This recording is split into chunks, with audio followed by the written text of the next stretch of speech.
and welcome to Power Word Podcast Episode 2. Unfortunately, Zaf is not with us today, but we are going to be talking about Discipline Priest over the course of this expansion, kind of talk about what went wrong, what went right, what we enjoyed, what needs to be looked at going into War Within, and kind of just go over the whole expansion as a review. So today we've got Smallpriest and Viserio with us, like we had on the first episode, and yeah, let's dive right in. Yep. Hello. So let's talk about Vault of the Incarnates first. It was a very interesting tier for us. We weren't in the greatest spot, but we had some fights that we were very good at. Yeah, maybe around half of them. I think Yep. almost a good split. It was also a very interesting tier because it was Prez's first tier in the game. And That's true. to say that they Preservation. were, a little bit strong in their first tier would probably be a significant understatement. Yeah, maybe a bit underselling it, but They also did okay. in general a wild tier since it was the first one with talent trees in general. Gotten so used to it, True. but Yep. a lot of new stuff at that point. That is true. It was also our first tier on the new crafting system, so we were learning embellishments and all that kind of stuff. Granted, they're not super impactful, but they were a little bit more impactful at the beginning before, like, Lariat What did we nerf and use? stuff like what that. what did we use? Lariat and darts? Lariat and darts, yeah, Man, some switched. things never change. Yeah. Yep. It was Lariat darts, and I think we were still recommending the verse bracers at some point, right? As a trade your darts for verse bracers. I don't think that's really changed. Maybe. But darts has gone through a variety of tuning patches since then, but Yeah. never has been significant, but it was something. Its main value was mainly the fact that you could put it on a weapon because you wanted to be crafting weapons earlier. Oh right, which yeah, is you made weapon in first tier. You're right. And you first could get lucky pulls, which felt nice. and lucky bolts, yeah. Yeah, I mean we've forgotten about darts a little bit this tier just because there was so many, the crafting eye level changes, and there was so many good weapons that you could get. It just didn't make sense to craft a weapon this tier. Yeah. But in previous tiers, we crafted weapons, and then when you're crafting a weapon, what can you put on a weapon? Darts was like the only option. So it was less that it was super good, and more that it was just the best thing you could put on a weapon. But It made sense. Yeah, we've basically gone the entire expansion with just embellishments being yeah, it's an which interesting is system. kind of sad, They actually. kind of just nerfed all of them, if anything, right? Like Lariat is weaker, Spore Cloak got nuked, Darts even got nerfed. I'm pretty sure all of them are weaker than they were at the start, and they were already mad at the start. Yeah, Spore Cloak. Yeah, it's actually very sad to think about. Cool system. Yeah, I very much liked Spore Cloak, so I'm sad that got killed. But Yup. yeah, it's an interesting system. I don't want to spend too much time on embellishments because I don't think we're doing an embellishments podcast. But They're also not worth talking about. yeah, it'll But be not curious that to see what significant. they do with it going forward because it's an interesting system, but they're just so unimpactful that it becomes kind of bland and boring. It's good for traffic in the Discord, though. True, it is good for traffic. Lots of people coming in and saying, "Hey, what embellishments do I make?" Yep. But let's jump right in with Vault of the Incarnates. Mm-hmm. I don't think there's too much to talk about Aeronog. That was kind of a Yeah. very simple first boss. But one of the first more interesting bosses at the beginning of the tier was Terros.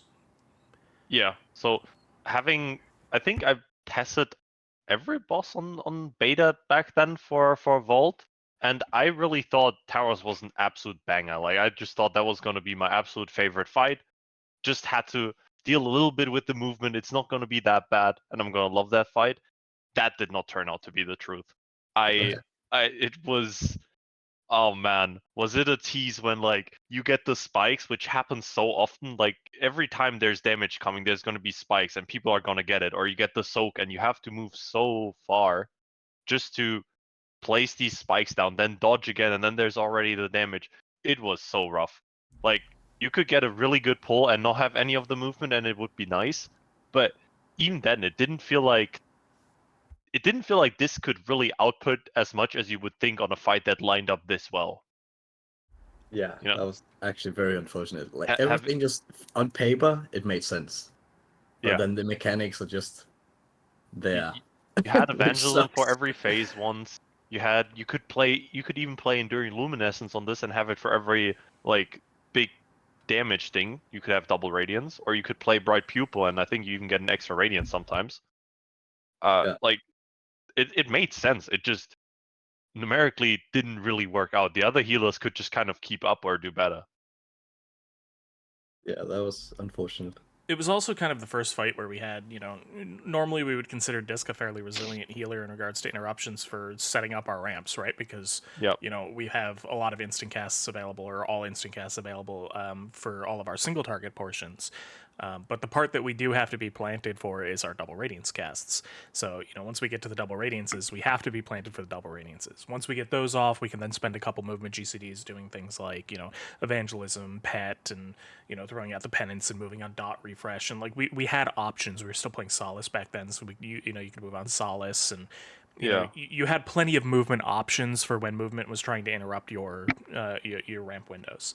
But the one thing that we didn't have an answer for was forced movement during the Radiance casts, and Terros was just so It was unfortunately exactly the timing, yeah. Yeah, the timing that you would want to ramp for on Terros, the spikes that would knock you in the air were just perfectly aligned with the window that you needed to double radiance, and it was so frustrating. Like, it could have been such a great fight, but you're just constantly getting interrupted on your double radiance.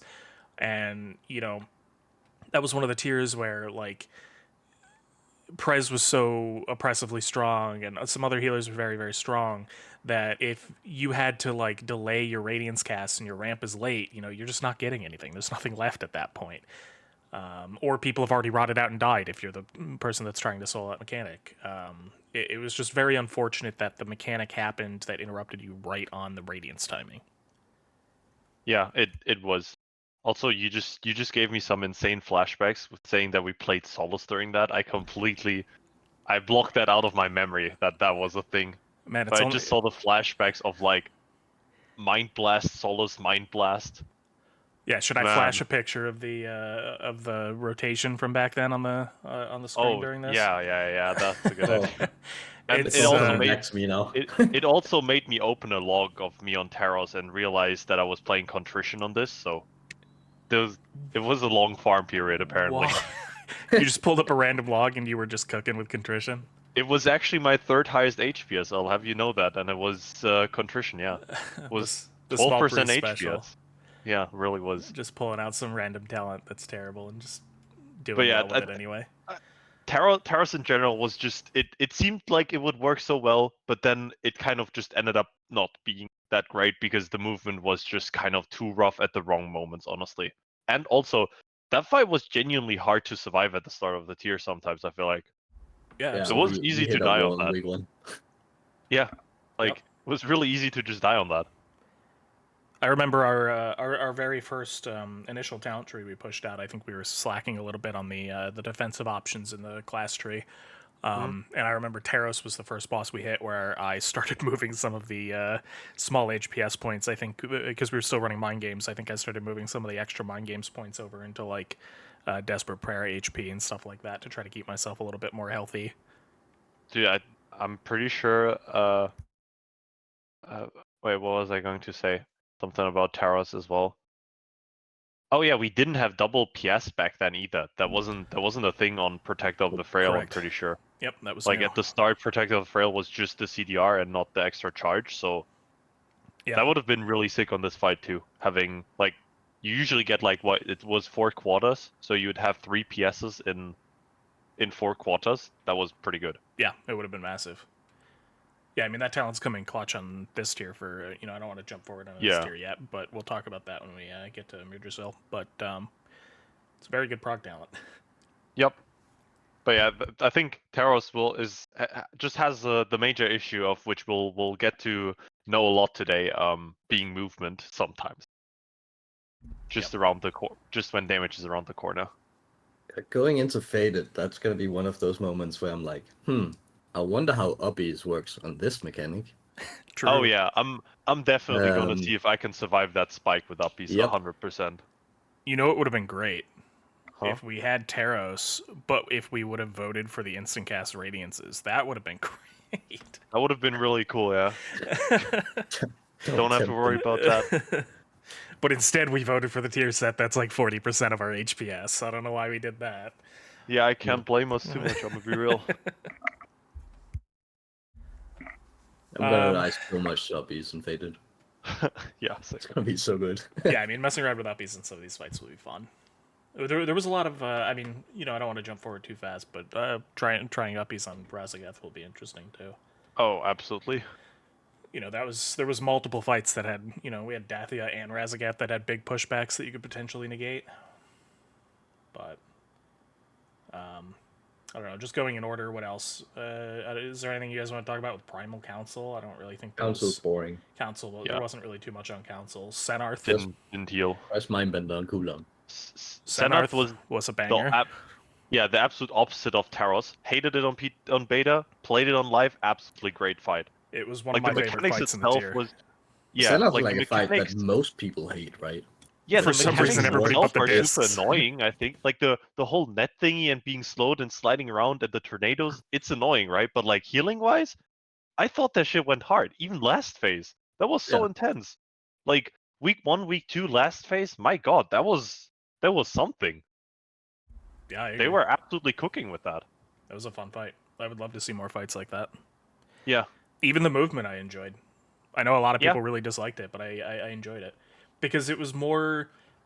It was more dealing with the fight's mechanics for movement and less, you're really a mobile class, try to get across the room. Like, Yeah. it was more just dealing with the sliding and the positioning and stuff like that, as opposed to just... There weren't any like mechanics where you're like, oh no, I got this, so now my entire phase is screwed either. Like Right. you got the mechanic where you drop the nets, but like you just kind of like just don't stand still, just move around every few seconds a bit, so you put them down and that's it.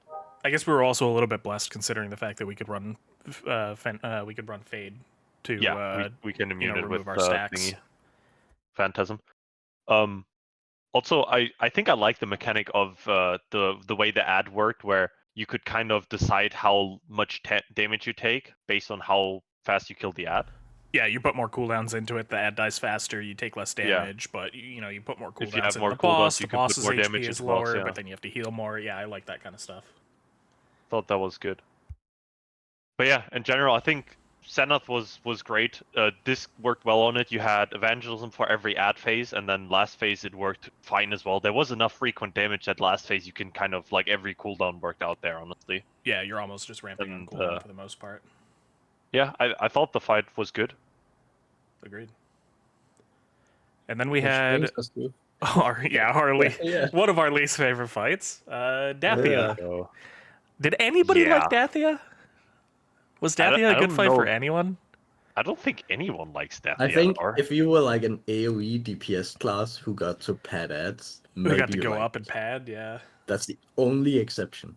I think at that point you'd have to have really good healers because every DPS hated that as well. They just die. They're just like, I have no one in range and just dies. Like, True. It just combines some of the absolute worst mechanics I can imagine. Like the whole, you need to be perma spread, but you're also spread on a full fucking circle.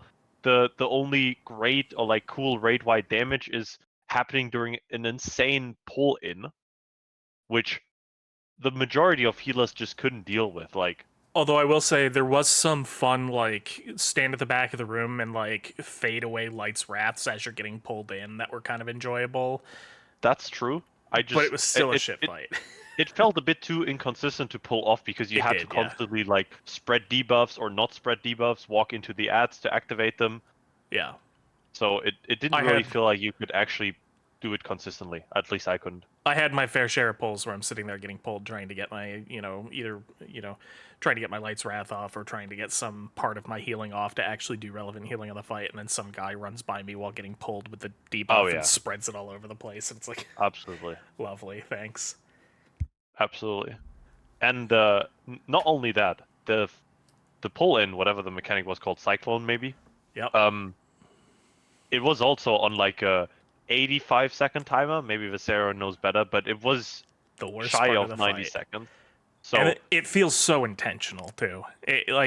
There's no way you're sitting there designing that fight and you're like, I'm gonna make this an 87-second timer, like just to screw over the 90-second cooldowns. Yeah, they're just mocking you at that point. Like, yeah, I get that we're not the only class with 90-second cooldowns, right? Flourish was 90 seconds at that point. Stasis was 3 minutes was 90 seconds at that point, or still is. But all their other those stuff was 3 minutes, so you're screwing up the ability to go every other. So 3 minutes and 90 seconds is one of the most common. You've got like 3 minutes, 90 seconds, and 2 minutes as like the most common. So you're just screwing over all the 90-second and 3 minutes. So I get it's not just, it wasn't targeted at us, but my God, did it hurt. But obviously, like Revival obviously isn't as big of a throughput portion for them or for Mistweaver as it is for us, and obviously Mistweaver also has CDR and Revival, so they could make it anyway. And then Stasis can just kind of ignore the problem for a few of them because they can just do it a bit early and just hold it. Right. And the cooldown starts when you finish storing your spells and not when you release them, so they don't really mind it that much. And Druids they can at least could still convoke during it, which was a minute cooldown. They could also kind of do a little bit of the same thing because their hots just last so long. Yeah, Flourish works better for. It was definitely hit us the most just because our window of healing is so small that we can't push our stuff back a little bit, and like you could push your stuff back a little bit and kind of get punished at the same time. Yeah. Yep, it definitely felt really bad though. And it's like I can totally understand if the fight designers or the encounter designers are sitting there thinking we don't want this to just be a 90-second interval because then it's just a very simple and very solved solution for the healers, but at the same time it sucked. It was not enjoyable to play. I think there's like, for example, like Fyrakk phase 1, right? I don't want to jump too far forward, but not once have I felt bad about not being able to have Evangelism on both Dream Brands because it's 60 seconds. Yeah. Because, first of all, it's just how it is. You can't expect to cool down every single mechanic, but there's also an intermission shortly after the Dream Brand, so I still get to use my Evangelism on, like, let's ignore that they nerfed the boss a lot and you push faster now. Before nerf, you still use your Evangelism, like, I don't know, 110 seconds after the first one, so you were sitting on it for 15 seconds. But when the only raid-wide damage is like 80 seconds apart, you're sitting on your cooldown for over a minute just to do nothing with it. It feels really bad. And also, on top of that, which I don't think we've said yet, after the first cycle, there's always like 8 people gone during the pull-in, or they come back during it. Oh, yeah. It felt terrible. You're like, I'm doing a 30-man ramp here. Oh, wow, the Cyclone started now and they're back. I can't even give them any forgot atonement. about that. Yeah, you just gave me some PTSD there because I forgot about the fact that if your upstairs group was any sort of slow, they'd arrive after the point in which you wanted to double radiance, and because of the stupid, a lot of the way you would approach this would be like, hit your evangelism a little bit early on the first, then hit it normal on the second, then skip the third, then do it normal on the fourth. You would have to like skip one somewhere, but you couldn't delay your evangelisms because you had to be hitting them at certain points to meet these stupid timers. But then as a result, by the time they're landing, they're already landing past the point in which you had to double radiance, so then you're just getting a lower. Yeah, it was very annoying. And also, like for this, it's all or nothing. Either they have atonement and they don't, or they don't. And a lot of the times they just ended up not having it because you can't just like. Obviously, if I can't cast any spell and someone's like half HP, I'll probably throw a Power Word Shield on him during the cyclone, and then that's just that. But it still feels bad. Yeah. Or do some cursed ramp where you're doing like one radiance before evangelism and then saving the second radiance until after in the middle of your it's just some stupid thing. I don't know. Yeah. It was just the timings on the fight and the way the fight flowed just were very anti-fun. Yep. So. Yeah, let's move on from Dathea. I don't want to. Don't want to sit here and rag on Dathea for. Yeah, no, minutes. I'm good. After that, we had Kurog. Were you guys in on Kurog? Because this kind of sucked on Kurog, and I wasn't in. I was in. Yeah. I can admit it was a mistake to play Disc on that. Yeah. Yeah, we kind of realized that it was going to be bad there and didn't play it. I mean, I did it on farm, so I got to see the fight, but I didn't prog it because Disc was just not great here. I think that was just a me ego thing. I should have just played Holy. It was better on that fight. Yeah. Like Holy was decent on the fight, but also Disc just wasn't great on it. And I mean, what do you guys think was the issue on it? I just felt like you kind of couldn't, like, even during your evangelism, during the hard-hitting parts, you weren't even doing that much healing. Right. The time between ticks was too long. Yeah. too long, so you were Yeah. kind of overkilling it, Yeah, you're hitting like which was a little awkward. you're hitting like a 6 to 8 second evangelism window where your healing is peaked, and in that you get 2 ticks. Yeah. So you're healing 2 ticks, and that's it. Meanwhile, everybody else is hitting their healing cooldowns and covering, 3, 4, 5 ticks. Yeah, and then and it's so so bad short when you're in burst, the ramp period and you're not really saving lives. yeah, It's just you're rotting waiting out until- during the ramp, and Yeah. Yep. Yep. I So agree. just too high of consistent damage. We don't have the ability to, push extra damage or push extra healing because we're so tied and limited to radiance charges. And then the ticks were so far apart that even when we did ramp, it wasn't as effective as it could be. You think this will be any better during Faded? Like with how we've changed, do you think Like a it'll be bit better? Mindbender rotation. Yeah, I think you'll definitely play Mindbender just to have consistent healing on it. Do you, or do you go Shadow Fiend full uppies and you do like a Rapture into Shadow Fiend into full uppies into Evang Shadow Fiend to cover You're like right. I just want to play full uppies on every to fight. cover Convince me. like okay, yeah, my bias is coming through, but like you could potentially do like a 3 ramp back to back at the highest point of stacks sort of situation, kind of like Maybe. that's kind of the strategy I've been taking for speeds this too, if you've looked at any of my speed logs. But like when you need to hit so many events back to back, you get to do you can play full uppies and kind of do Yeah. back to back, because it kind of removes a lot of your reliance on radiances as well, because you can kind of do your first Shadow Fiend ramp, and then when Shadow Covenant falls off and you're done pushing, the enhanced CDR through that, you can then immediately go into 10 singles and do an uppies ramp with full uppies to hit another 20 man, and then coming out of that, you're like just about ready to go back into a double radiance Evang window, or or vice versa if you want to do Evang first, Rapture second, depending on what you're trying to hit. But it kind of lets you hit like 3 back-to-back big ramps. Yeah, that makes sense. Are you volunteering to be the one who cooks up whether to Llamas? play Mindbender or Shadow Fiend a full uppies? Shadow Fiend on full all uppies. I think 26 bosses? I think they're both viable. Just send it. There's gonna be so many bosses to try to figure this out. Send it and just yeah. rely on muscle memory. Yeah, we'll see. But yeah, besides that, I don't know. The fight was fine-ish. It was a bit confusing, I feel like, with it was just kind of complicated how the boss phases and everything during prog, but it's not really something that you as a healer often have to deal with. Yeah, I wasn't a huge fan of the, again, this isn't a disc-related thing, but I wasn't a huge fan of okay, you have to pull the boss over the line at this exact moment, and if you don't do it right, the boss casts something, and then you just have to call a wipe because it fucked up the stat. That wasn't fun. That wasn't fun. Yeah. Yeah, we have new tanks who hasn't tanked that tier before, so that's gonna be good. Yeah, good luck with that.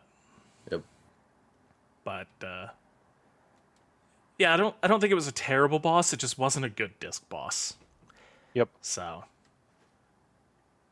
then we move on to Broodkeeper.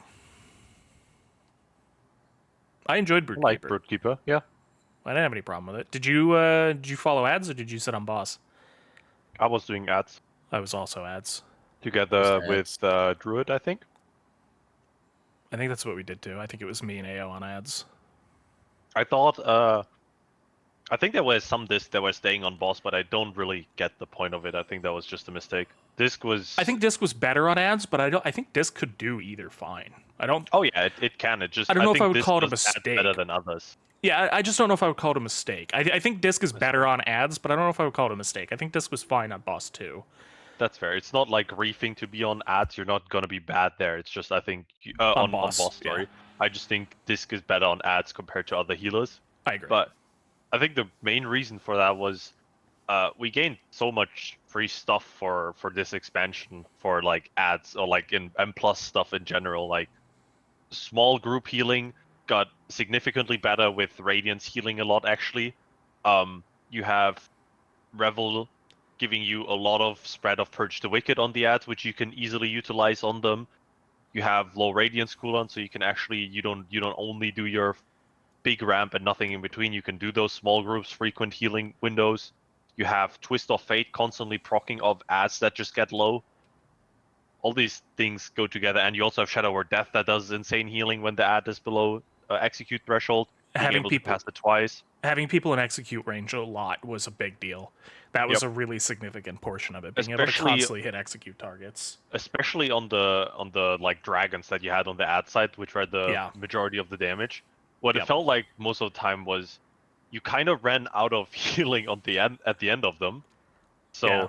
But with a disc, you would double execute, and yeah, it did help a lot, I felt. Yeah, the other thing that you didn't mention as well was Throws of Pain, giving a lot of mana back. Yeah, that's true. That's true. That was a big deal for mana conservation on that fight. When you were running around on ads, you would walk out of that with a decent amount of mana back from it. It wasn't massive, but it wasn't insignificant. That's true.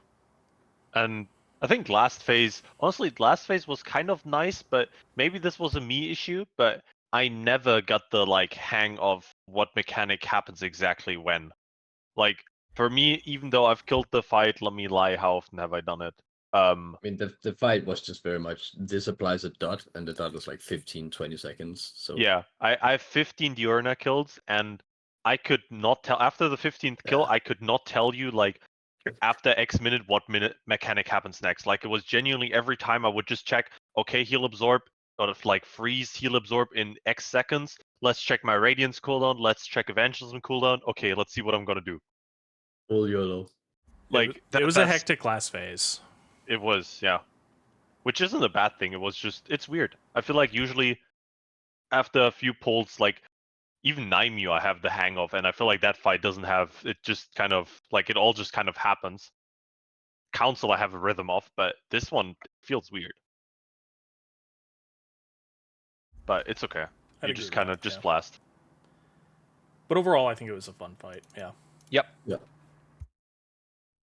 And then Alright. that brings us to the monster. Get to the queen. So, Razzageth. how many had to reroll for this? Oh, I'm I raising didn't my play. hand. I I didn't play. race changed. I went Void Elf. You race Yeah, changed. I went Evoker.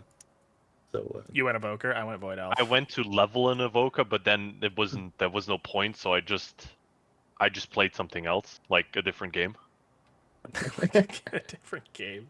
kind of Yeah, rough. I mean the reality was we got to Razzageth and we had a Holy Priest, a Disc Priest, an Evoker, a Druid, and a Paladin.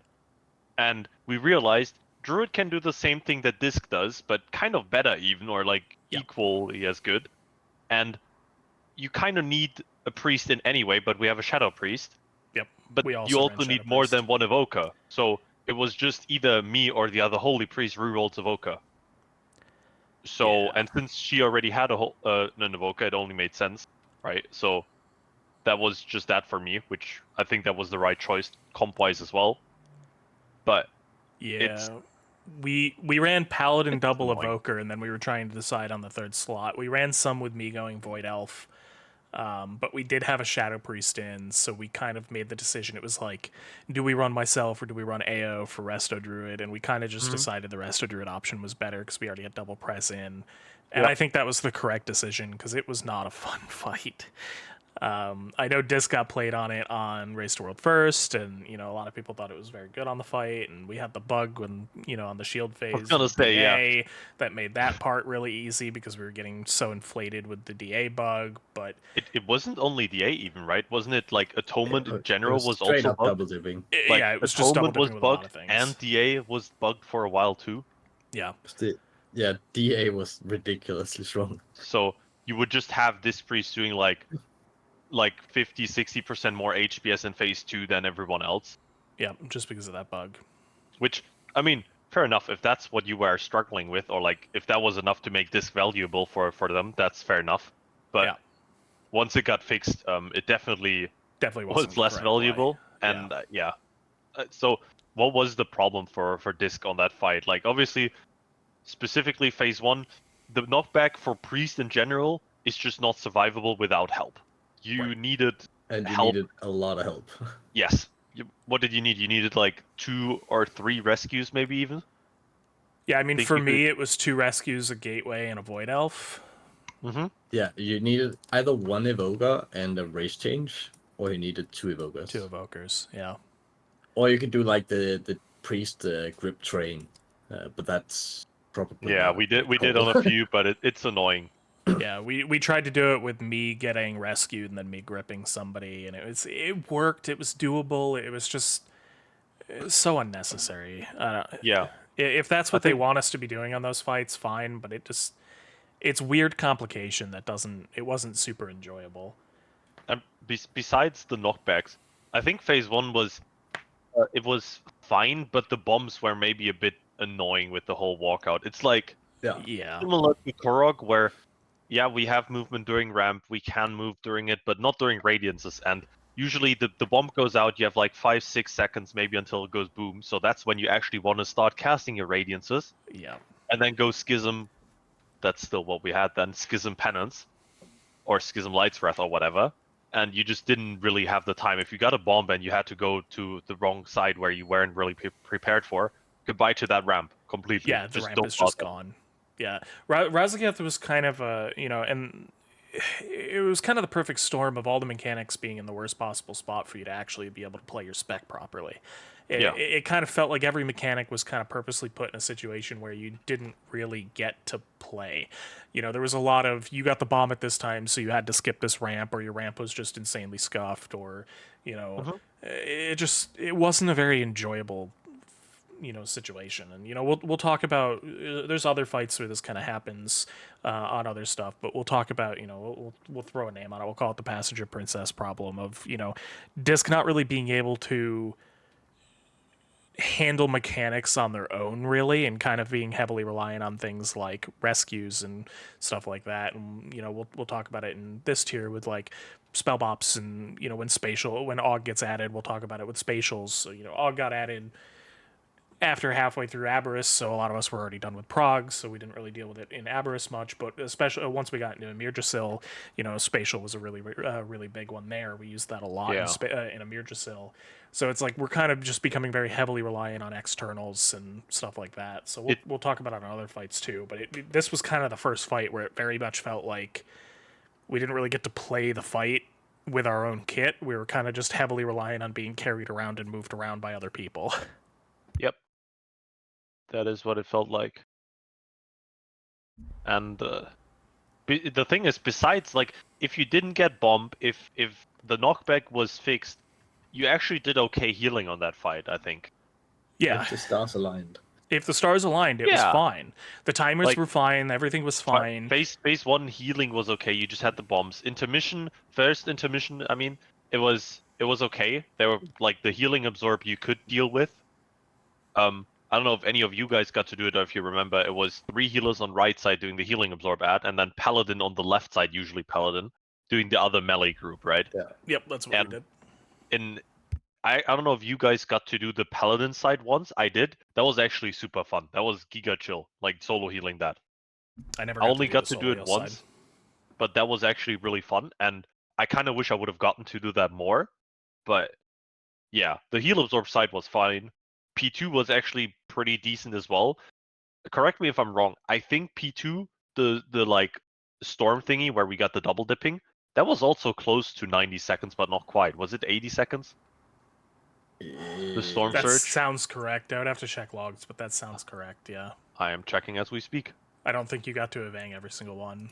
It's 433 and then 553. That's exactly 80 seconds, 80 yeah. 80 seconds, yeah. So there Yeah. were 3 of them though, so you got 1 and 3. Yeah, you did the first and the third, I guess. Yeah, that That's- sounds correct.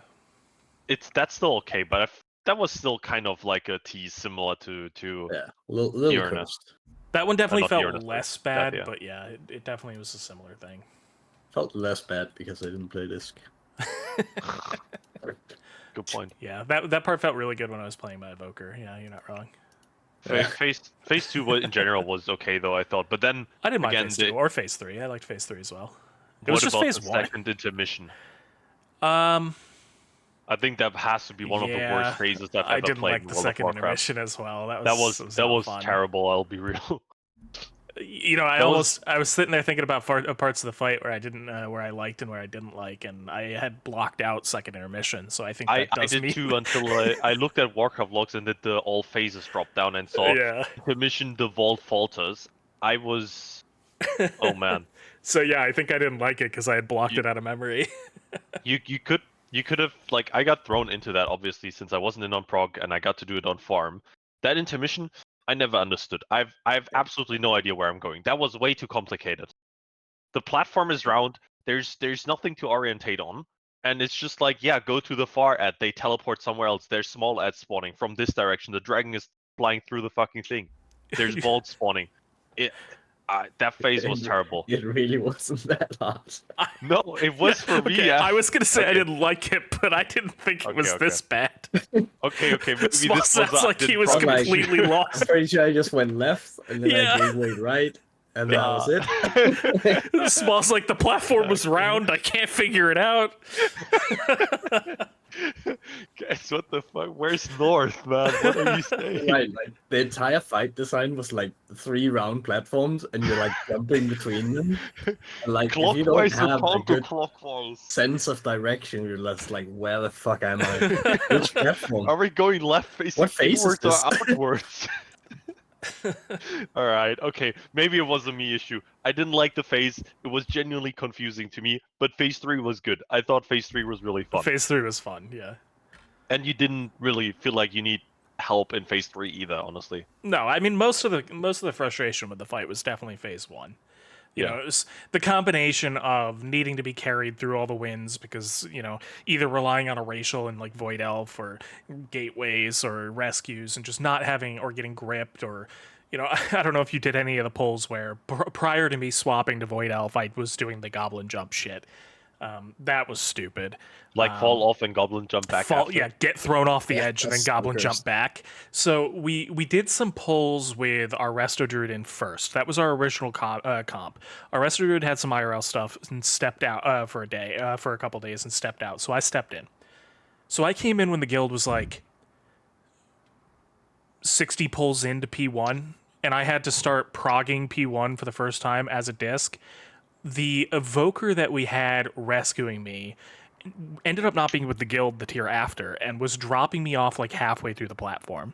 And I hadn't race changed to Void Elf yet, so I was doing the goblin jump shit. So I had pulls where every single wins, I was at the back of the platform and had to run all the way back to the front of the platform just to get a bomb to have to then run out to the side of the platform to drop the bomb. I had a pull where I got 3 bombs and was getting dropped to the back of the platform for every single wins. And I looked down at the HPS meters and I'm doing nothing. And one of the DPS is like, can we bring the Resto Druid back in? I'm like, you don't know what's going on, man. This is so bad. I'm spending the entire phase running. I don't want to be doing this. They're like, yes, I agree. Take me out. Yeah, take me out. We ended up fixing some of the rescues and, you know, getting me further forward on the platform. Then I switched Void Elves. I didn't have to do the Goblin Jump stuff. But, like, if you're not doing all the rescue, like, take away the rescues, take away the Void Elf, like, how do they expect anyone to unplayable. play that? That's not playable. It's unplayable. Yeah, it's completely unplayable. So it's really this weird issue of they're designing encounters that we literally can, and it's one thing to like have a couple things here and there where another class can help us do it easier, but that's literally not playable for us. Yep. So I'm sure guilds where, you know, because we ended up the Resto Druid came back in, we decided the disc was still bad or not correct over Resto Druid, and we did it with the Resto Druid, but like there was plenty of discs that did it right. It was doable. It just was a weird design.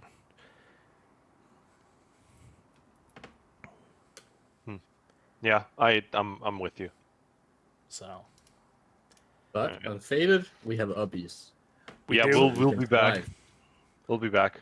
we do. I am back Goblin, and I'm not going to swap back Yeah, to we Void are Elf race for Changing Faded. for Faded. No. I'm not race changing for Faded, so we'll see what happens there. But I mean, the wins were also really heavily nerfed towards the end of Prague, so Yeah. Still not a good time. still not a good time. No. to run that one netty. That's a lot of running. It was a long run. Especially let's- pre-nerf let's- when you were getting knocked off the platform, Goblin jumping back in, running up, immediately getting the bomb, having to run off to the side, and then missing your entire Let's PTSD, let- man. let's move on from that. I don't want to have any more nightmares. let's jump to Yeah. Aberrus next, or Before we talk about the Holy Nova change and stuff like that, we had still a cooked rotation in Vault. It got worse in Aberrus, but it was still pretty cooked in Vault. Did you guys like the rotation we had? Or did you think it was too much? in Vault still. In Vault. Yeah, in Vault. So, Before we move on to Aberrus, in there's Vault. still some there's two important differences in Vault, because I think in 10.0.5 we got the changes to Scoff that actually made it playable. Keep in mind, early Vault we did not play Shadow Covenant at all. Shadow Covenant was really bad, but then it got made good, and we started playing that on like every single fight since then. And I wasn't a fan of it at the start. I didn't like the rework they made to Scoff in like Shadowlands, where it made your spells do shadow damage, or like they were stronger instead of what we had in BFA. But it's kind of grown on me, probably. Like I didn't mind it anymore by the end of Aberrus after having played it for like a year straight. You still didn't mind the active Scoff that did nothing on button press other No, than I the mean shitty AoE heal? I disliked that part still, but I didn't mind Scoff in general just being there. But yeah, the dead global thing, which is fixed now, was annoying. You're right.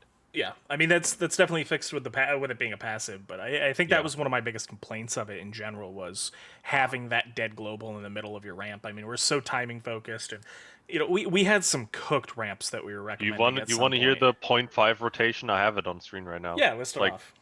It's like so single target atonements. It's funny there already, because back then Renew was actually cheaper than Power Shield, so you only did Power Shield at the start of your ramp, the very first global, because it gave 17-second atonements. You would do like Power Shield, 7 Renews, Flash Heal, Shadow Fiend, Radiance, Evangelism, and then it gets cooked. You go Halo into Schism, obviously, so it lands when you hit. Then you go Light's Wrath into Shadow Covenant, so you can then convert your Penance into Shadow, have that hit with the Light's Wrath TEM. Then you say, let's ignore TE for 1 global, because you need Penance bolts to hit to get your Wheel and Woe buff. So you go Penance into Mind Blast, into Solace being buffed by Wheel and Woe, back into Mind Blast, into Refresh Purge because you consumed your dot duration from playing Expiation, and then Death. Nice. That was terrible. That was absolutely terrible. And the best part about it, and I think one of the reasons why it was so frustrating, right, is that the way the disc talent tree worked at that time was there was so many stacking modifiers, right? Oh my god, that you need to smite before for Harsh Disc. Yeah, our base, the 4 smites for Harsh Disc version. Oh my god. The base version of all our spells were terrible, right? Yeah. If you just sent out any of our spells without any of the stacking modifiers, they were pitifully weak. So the only way that they would result in good HPS is if you did these really convoluted sequences to abuse TE, to abuse Scov, to abuse Harsh Discipline, to Schism was 25%. Yeah, with the pre-nerf Schism, to use Schism, and abuse Expiation, because you would basically only be hitting these Mind Blasts and Deaths for Expiation, because it was it was this really convoluted system of you had to press all these buttons in these exact sequences, or else you started losing a lot of HPS. Yep. And that, combined with a lot of these fights introducing interruptions and disruptions during the rotation, during the damage, they started adding a lot of movement and disruption and mechanics that you had to handle during the damage, that it became really difficult to get these specific rotations off in the heat of the moment, which just caused our HPS to plummet, because the second you don't do the rotation correctly, you're losing a lot of your stacking modifiers, and all of a sudden your spells aren't doing anything, and then you feel really undertuned. We were tuned around hitting everything perfectly and not being disrupted. If we got to push our buttons in the correct order perfectly every time on cooldown without being disrupted, without needing to move, we probably weren't really that undertuned. We were probably, for the most part, fine. But it was just so many interruptions and so much movement and so much setup just to do like what everyone else does, kind of. Right. Yeah. And then not like, it's fine that you have to do some portion of your rotation, like, I don't know if that's still I don't know. Let me think of an example. I don't know. Maybe that Holy Paladins have to cast Holy Shock to get Infusion of Light for their cast spells. Sure, that's fine. That's a combo. But having a rotation that was this narrow, where like, sure, you can move your Halo around if you don't cast that, that's fine. But like, you gotta cast Schism first. But also, you gotta cast Light's Wrath after a Shadow spell. It's a 15% amp on a really big hit. That's important. But also, Penance is actually your biggest hit, so you gotta cast that after a Holy spell, which there's only Light's Wrath as a Holy spell, because Solace has to be cast after Penance for Wheel and Woe buff. But also, don't cast Solace right after Penance, because the bolts are traveling. It's so much. Yeah. And like, the penance, okay, what if you get movement? the penance into solace stuff, where your penance bolt, like the solace would hit or would consume the wheel and woe buffs instantly, but the penance bolts would grant you wheel and woe stacks upon penance bolts hitting the target. So you couldn't penance into solace because the last penance bolt was still in the air when the solace would try to consume the wheel and woe buffs. That was so stupid. Absolute mess. Absolute mess. So, and then let's talk about moving into Aberrus, where they made it worse. They buffed Holy Nova. That's true. That's do I have a sheet for that as well? How many different spells did we use in the ramp? Um, Wasn't it like in ridiculous? the TE like build, 15? hold on, I'll tell you. 1, 2, 3, 4, 5, 6, 7, 8, 9, 10, 11, 12, 13, 14, 15, 16 if you count the smite afterwards or before. And that's just unique spells.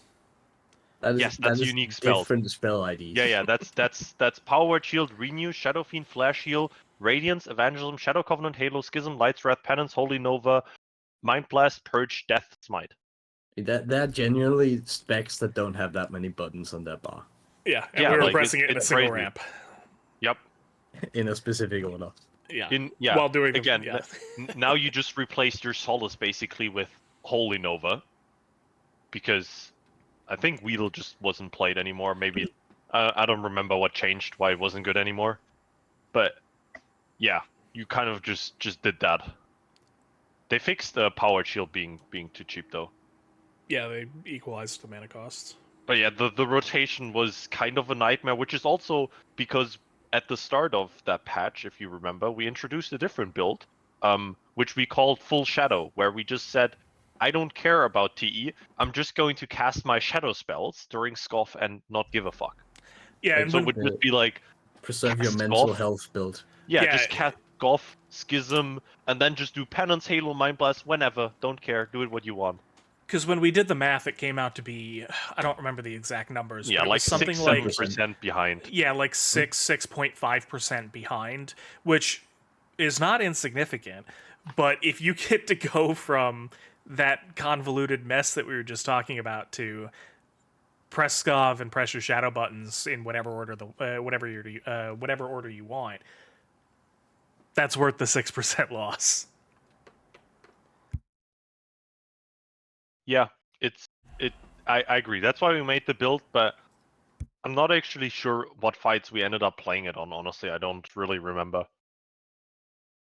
Maybe we played it on a few. Decent amount. I mean, Aberrus was also not the greatest here for Disc again. Yeah, I mean, let's go through the Aberrus fights. I mean, yeah, Kazara, I don't think there's anything worth talking about. That was a fine first boss, but nothing special to talk about. Yeah, Amalgamation Chamber. Honestly, I think that boss was just super boring. Yeah, I didn't think it was too bad. Very underwhelming. Wasn't anything to talk about. Forgotten Experiments was kind of probably the first boss that people had a wipe on. Yeah.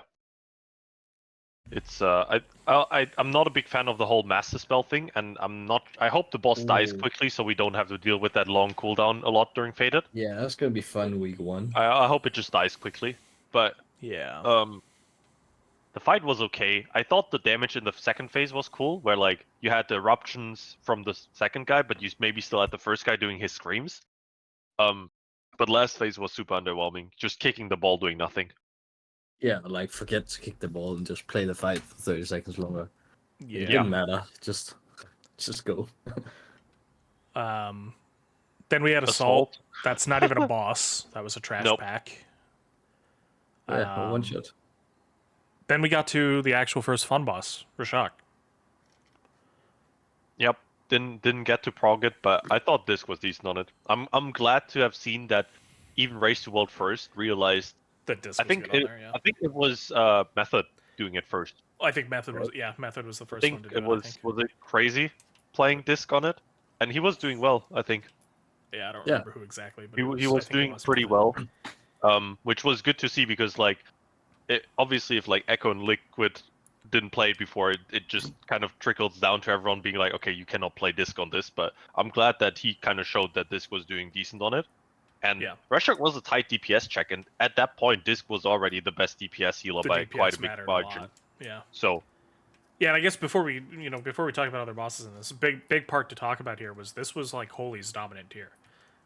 This was for the most part, Holy was getting played every fight. I mean, I ended up having to play Holy on a lot of these fights. Rashok was one of the ones that I did get to play Disc on, but we had to play Holy on a lot of these fights because Disc I was think doing I got some. first disc kill on some of the fights for public logs as well. I think there was I got a lot of pushback from my guildies on not playing Holy. was I there won't speak. was it you that had the only Nelth kill for a while, or was Yeah. it was you that had it? Yeah. No, I killed it too as Disc. As Disc, yeah. I remember there was at one point there was like only one or two people on it. Might have been you two on there as Disc, which is funny because I don't think Disc was that bad on Nelth. It wasn't, but people were it very wasn't, no. insistent on needing Symbol, On needing Symbol. Yeah. Oh my God! Don't. and it just didn't matter. Like I do not want to talk. I do not want to talk about Symbol too much today, guys. I'm gonna be real here. Personal reasons, I do not want to get into it. Let's get back to Rashok. I thought yeah. I Yeah, thought Rashok Rashok was a banger fight. Honestly, I get agree. why people had a lot of fun at it, and the like hard to survive part of Rashok. I think a lot of it was also just genuinely like a skill issue. Like if Yeah. you die on Razzageth or like Terros, I don't know. I can get why you'd be pissed and be like, "Fuck, I can't believe I died there." But like Rashok, if you walk through a wave, like yeah, you're probably gonna die if there's other damage happening. This is all on you. You didn't dodge it. The only hard part on Rashok for me that felt personally hard to live through was if you did a soak at the end of the fight. If you did one of the Yeah. soaks at the end of the fight, that Yeah. trucked. You were taking so much personal damage. If you've ever done Smolderon soaks with people dead at the end of the fight, Yeah. you know it's bad. Yeah. You're just trying to help, but you just die. It's bad. Yeah. Um, But outside of that, That's yeah, fair. you're not wrong. A lot of it was most of the fight. It was just personal responsibility of not riding waves. and Rashok also had good timers where you didn't have evangelism every phase. You just like you did the first AOE in a phase, then you did intermission, then you did the second AOE in the phase, and then you did the first AOE in the next one or In the something. next Like phase, you could yeah. rotate through, yeah. And if you have like two 90-second cooldown users, you kind of got to do like you just rotated through. It was really good actually. Yeah, I thought that was cool. That's where it ramps up at the end, and you get the evangelism with execute, and just Yeah. the slam. evangelism with execute at the end of the fight was so juicy. Yeah, just to get the healing absorb gone. Yep. Yeah, yeah. I mean, for us, we played it. We had AO in the guild, so it was me plus Resto Druid. Yeah. And having us plus a Resto Druid on opposite timers felt very, very good for that fight. So Zskarn. So Honest, progress any- was a little weird for this because most of my progress we did the normal strat, and we had Really? it to like 20%. Like- But then the Good. cheese happened. My So- entire prog on that fight was standing on a wall. was for you, Viserio, was it normal prog being like the end of the fight was still wall or like no wall at all? We got to enrage. But No, Yeah, but like, like- normal proc, we played it completely normally. So you but never then went to the people wall even began at the doing end. the cheese. because Like, we had really good progress that year. okay, I'm not sure if maybe you guys were faster than us even, but I think even like the first kills they still had a phase where like the last minute or something you were at the wall. Yeah. So that was the normal strat. Yeah, we did that on first kill as well. And the normal strat, this felt great on this because the timers were just literally taken Yeah, up for this. that fight was amazing. You just double radiance every single AOE, and it just felt amazing. Honestly, I love that fight. I think, hold on, not trying to flex or anything, but out of 14 kills, I had rank 1 6 times. I just logged into that fight, did good healing, logged off. Not trying to flex, Love by that the shit. way, but No, but like that was genuinely that was like my Rygelon of this expansion. Okay. Oh, don't bring up Raglon, please. Yeah, I won't. Point is just that fight was Yeah. really fun. I thought that was and When again, you weren't this- standing against a wall the entire time. Yeah, but this was another one where people were really focused on Holy does good spot healing and symbol or something. I don't know when Disc actually did really good healing on the people that needed it. You always did healing when the debuffs were out. Yeah. Because the knockbacks were literally 30 seconds, right? Yeah. Yeah. They were even like 32 or something. 33, yeah. Yeah, so you had like, a little bit of a buffer. Yeah. It was perfectly doable. You just had double radiance for every single one. Yeah. Like, do I want to bother Faded checking? is just gonna be straight full ramp with Mindbender every time. Yeah, that is actually a Mindbender fight. Yep. Yeah, it's gonna be a very good Mindbender fight. It's Blast Wipe. Alright, yeah, hold on. What about the full uppy? No, I'm just kidding. Hold on. Present on target, filter, change pin. Hold on. Yeah, like on the first kill, right? I did a shit ton of healing on the people with the blast waves, obviously, because that's the only thing you like ram for. But yeah, that's like, but you cover obviously debuffs in the same. If you had 4 disc priests on that fight, right, you would probably have some people die to traps or something, or whatever the fuck. What was the debuff? Was it traps? Yeah, running through the flame traps, like that dot outside of the rams. Yes, that would probably happen. But I think disc was the best healer to help with the knockbacks. So for sure. That was I thought that went well. And something that maybe some other people could do, I couldn't. You could also get execute off of the golems. Off of the golems, yep. Yeah. I'm not capable of that, but others did. Yeah, I think like out of the entire tier, like this one was indistinct. Like it was just disc over holy. That's what I'm thinking. Yeah. Yeah. Even though people still argued with me, like, except for Prague sitting against the wall the entire time. Yeah. When we moved to the wall, fuck, it was so bad. Yeah. But it didn't matter because nothing hurt. Yeah, so. I did. At that point, it's like, okay, but who cares? So bad. Maybe you log in shadow. Then we had Magmorax. Yeah. That was just a poop boss for every Yeah, like I didn't like it. Again, I don't think this was a disc boss. No. I think similar to Kurog. The thing is, Holy wasn't good either. Yeah, not really, but I think better than disc still, because this was actually a good symbol fight. In my opinion, at least, because fight you. No, I mean, if you used it well, right? Like the thing was, you had people. What did you have people dying to? Really, you had people dying to. They got the soaks on them. Basically, like the group soak if you were low. The group soak, or like exactly the group soak. If you had the debuff, so just pop a personal whenever you have the debuff, and you're probably good. Yeah, I thought that one was decent for it, but I mean the fight in general was not that well received because it was like a 15 pull boss for most guilds. We killed it in 8 on our first. If even, sorry. There was some drama. No, but like we were just ridiculously lucky. Our second kill took 15 to 20 wipes. You guys do more of the beta testing than me because I tend to be working through PTR testing and stuff like that. But if I remember correctly, there was some drama on that boss on PTR, right? It had a different mythic mechanic that got scrapped last minute. I think it was pretty different at the start. I'm pretty sure that some of the soaks worked differently. Maybe it was also because we did like the strat that people used at the end, where like you rotate. Oh yeah, that was like randomly spawned soaks. Yeah, you couldn't do it was actually horrible. You couldn't do the rotation outside of the circle the way you did. Right. But I'm gonna be real. When I did Magmorax testing, that was the point in time where we had the other tier set where we actually played Contrition and did like offensive penance, and that healed with Contrition defensive penance. So I was putting 100% of my attention into that. Oh, that's right. We were testing we were testing that tier set. It was the same night where Holy Priest had the tier set with the Infinite Prayer of Mending shit, where they were doing 300k HPS, where everyone else was doing 150k. Yeah. 1 minute salves. Yeah. The 1 minute salves, and I still liked Testing that. Was weird. I thought that tier set could have been fun. The contrition one? The contrition one. Even though it was contrition based, I thought it could have been fun. Hot take. Won't speak. Really? All right. No, I mean I think it I mean what about it could have been fun besides like it would have been a good healing increase, it would have been really strong, but like what's really fun about it? You just like shoot penance and then it also does healing. Yeah, just do the extra penance bolts flying around. That's a good point. Fair enough. The animation on it. We had some crazy tinkering going on where we didn't know how it actually worked until it came on PTR. Until we got to test it, yeah.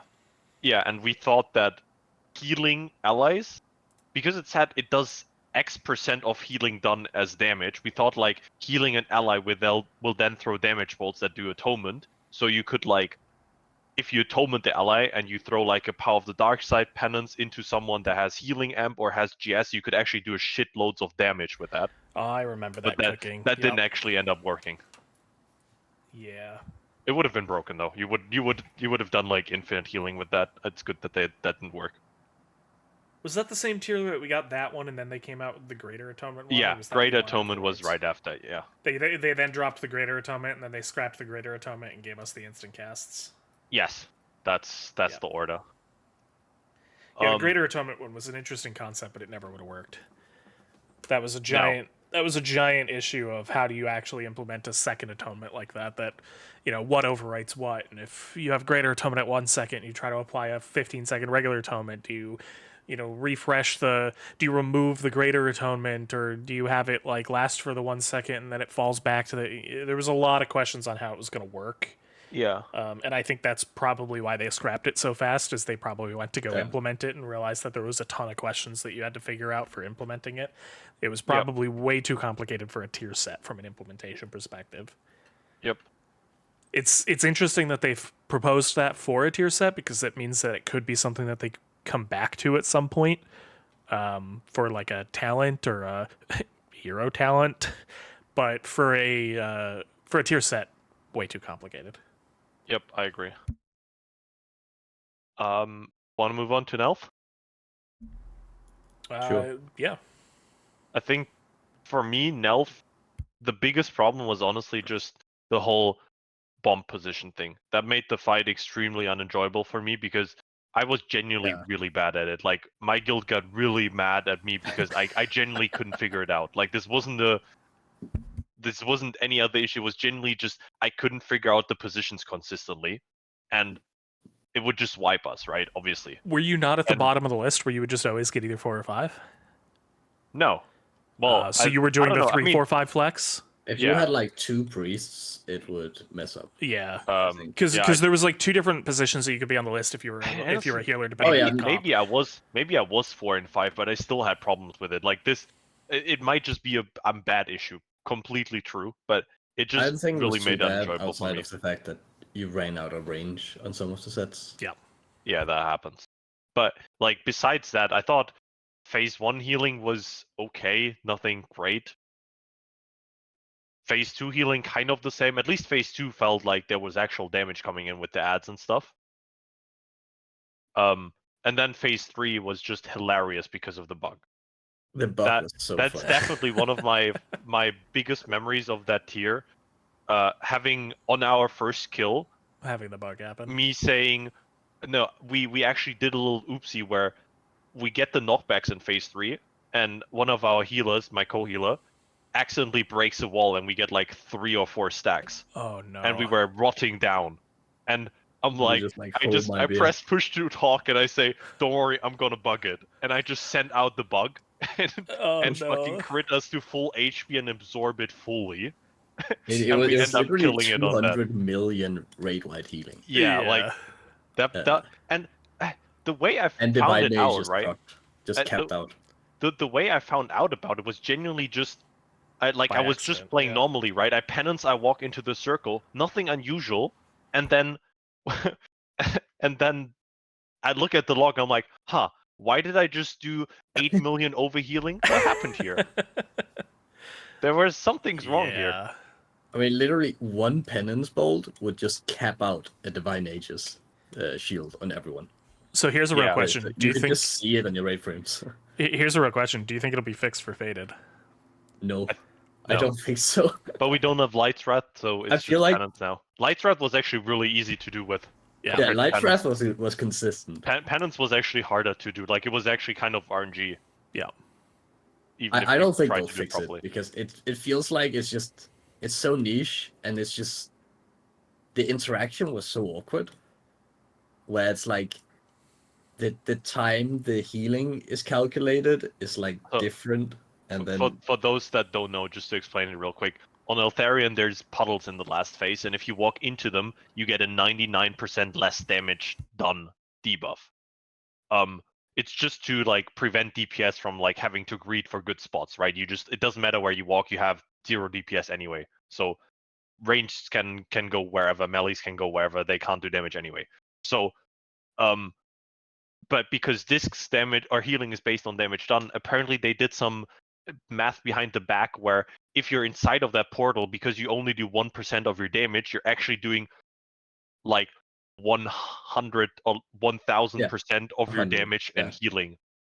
So I mean, it's like the normal thing where when disc hits a target that has damage reduction on, nothing you do 100% atonement healing still. So we're like not completely fucked. It was doing the calculation backwards. But what you could do is if you shoot a projectile while outside of the circle, like Light's Wrath or Penance Bolt, and then walk into the circle while it's mid-air, the damage that it does is still the same, I think. Because it was still still traveling. It used the outside the circle calculation for one part, and then you stepped in the circle, and it applied the different calculation for the atonement healing part, and just you ended up with a ridiculous multiplier. You say your Light's Wrath does 100 damage, it does 100 damage, and it would do like 50 atonement healing, but because you walked into the circle, it thinks it did 1 damage and would do 50 atonement healing, but it actually ended up doing 100 damage still, and ended up doing 5,000 atonement healing. So any spell that hit during that, or like that bugged on this, instantly topped the entire raid, and if you got a crit, you instantly capped Divine Aegis as well. Yeah. It was just one for Penance reference. Bolt is just lay on hands. just for reference, raid. Right? Yeah. I have the log open. I have it happening on, it seems, 3 Penance Bolts, and they did 86 million raw healing. I'm just gonna tell you, on the entire fight, I did 66 million healing over 7 minutes. So, oh boy, it's absolutely crazy how much that did. Yeah, I feel like this is something, if they fix this, it's gonna fuck up something else. Probably. Yeah. So they're just gonna leave it.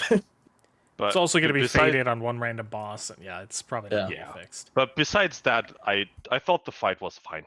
I just had a personal problem with the bombs, which might as well just be a skill issue. I'm okay with that. I mean, most of the issues that I had with the fight were just weak auras.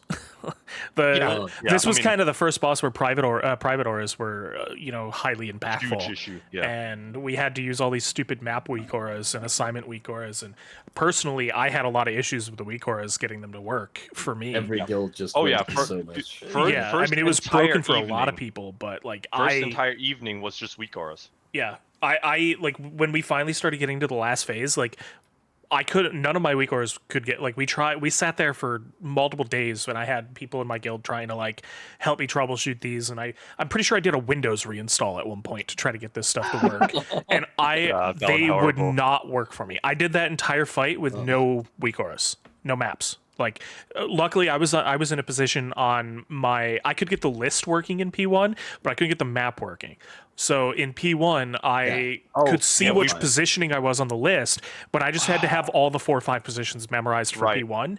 And then when we got to the last phase, I could not get my map to work in last phase, so I had to find my location with no map, and it was a nightmare.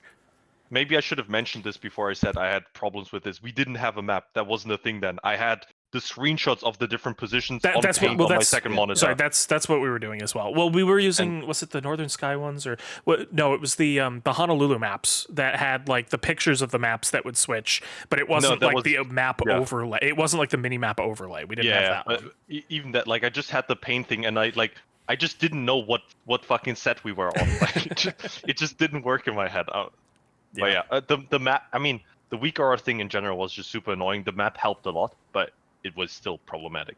Yeah. At least in Faded, with like the nerf version, it's the circle. Yeah, it became we straight up killed the boss on Deep Farm without weak auras at one point. It became a lot more manageable, but without after the nerfs. But then we get to Sarkareth. Yep. Sarkareth. Banger phase 1.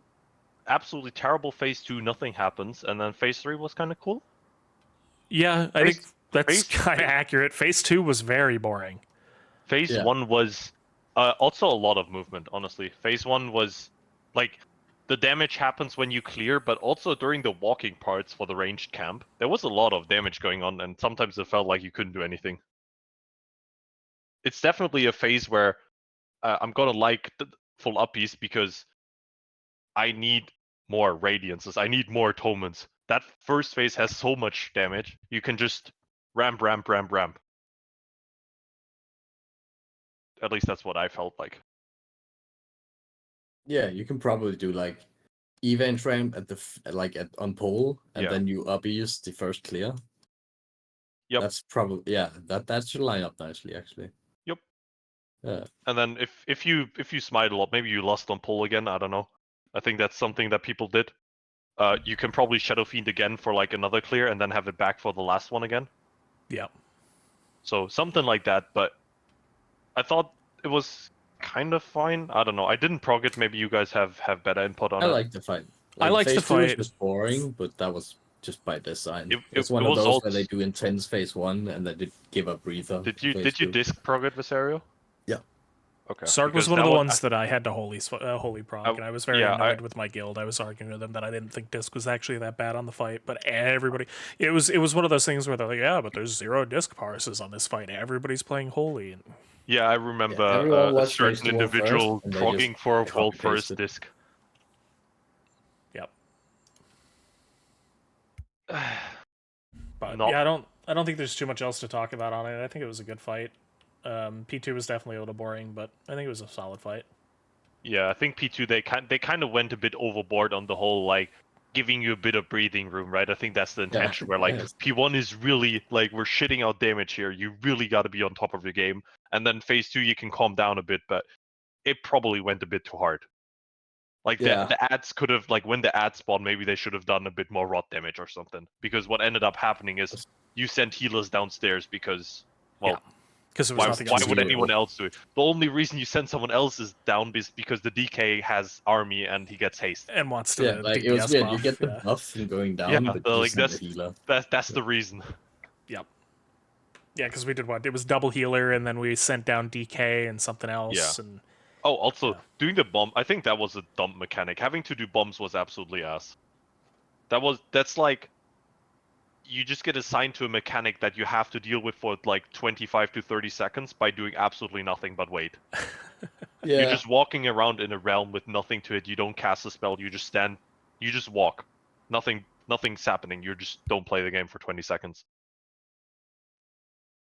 Yeah, that doesn't never really feel good. Yeah. Yep. But you get a buff. You do. You do get a buff. Big haste buff. At least you get a buff. Okay. So... leaving Aberrus, moving on to this tier, Amirjacil. I thought this was a good tier. I enjoyed it. Yeah. I agree.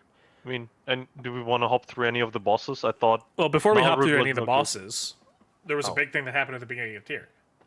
We got our mini rework. Yep. Teamboard Summoner. So, what was the major thing? Was just Scoff Pet. The major things were Scoff got changed to a passive. Yep. Solace got deleted. Schism got baked into Mind Blast. New Harsh Disc. Mind Blast got put to 1 charge instead of 2 because it's now Schism.